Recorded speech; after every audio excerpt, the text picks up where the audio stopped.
Okay, so I'm just going to quickly look at how Roddy Doyle, who's the author of Paddy Clarke, ha ha ha, uses sentence structure and dialogue to really give you an idea of the central character, the narrator. Now, he never actually comes out and says it in this extract, but obviously the narrator here is a child, and Roddy Doyle gives us an impression of this child and the sorts of things that a child might notice, how a child might talk, and how a child might think throughout it. And one of the obvious things is here, right at the start, we're all coming down our road. It's a really short sentence. It gives us no, whereas an adult might tell you what road they live on or go into further detail about where they read, it's very much like talking to a child when you listen to this. The child's giving you no context because they're not really aware that you as an adult need that context. And again, they're discussing what their friend's doing about stopping getting bashed with a stick. And again, you've got the dialogue here. Quickly, quickly, quickly, quickly, quickly. That's never really given any context. We don't really find out who quickly is until later. And again, it's sort of like reflecting that almost chaotic way that children speak, that children play, that children interact with each other. And again, you've got more dialogue here. And Liam and Aidan are introduced. And all that's mentioned is that they had a dead mother.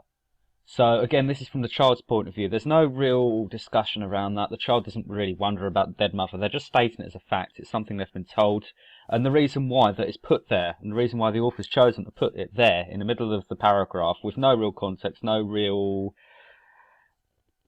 talking around it, is, I imagine, because children, of course, aren't particularly aware of death, or they're only really aware of death and dying and where people go and everything like that because of what adults told them. They're not really completely aware of what it is.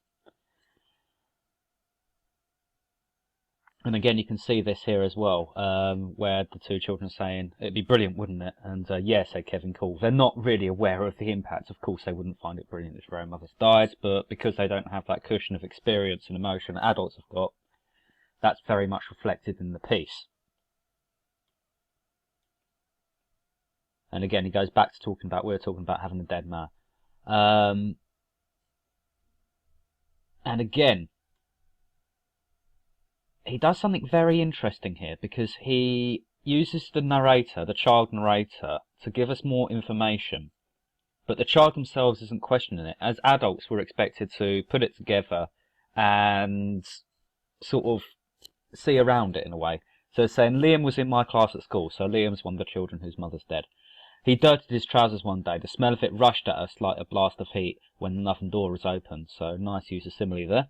And the master did nothing, so the headmaster did nothing. He didn't shout or slam his desk with his leather or anything. He told us to fold our arms and go to sleep while we carried Liam out of the class. He didn't come back for ages, and Liam didn't come back at all. So obviously, as adults, we understand what's happened here. The child is very, very emotionally upset about his mother dying. But of course, the children don't understand that. They don't understand that. All they understand is something unusual's happened.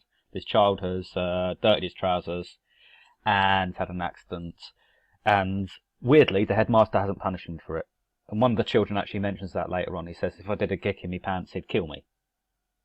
And again, we're seeing their use of slang that children would use as well.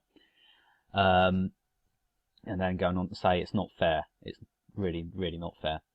Obviously, as adults, we're expected to read much more into it than what is seen there. And I just thought I'd introduce this because the sentence structure, the narrator that Roddy Doyle's chosen, the child, works very well because it's given us all this information for the narrator, but the narrator themselves doesn't really put it together. The narrator just says it as a statement, oh, well, the mother's dead, or he messed his trousers, but he didn't get into trouble. The author's given us a lot of room to infer meaning in this. We will, of course, be looking at how authors sort of create meaning, move a story on, and structure a story later on. I just thought it'd be very interesting to have a look at this short instruction before we begin to look at creative writing ourselves.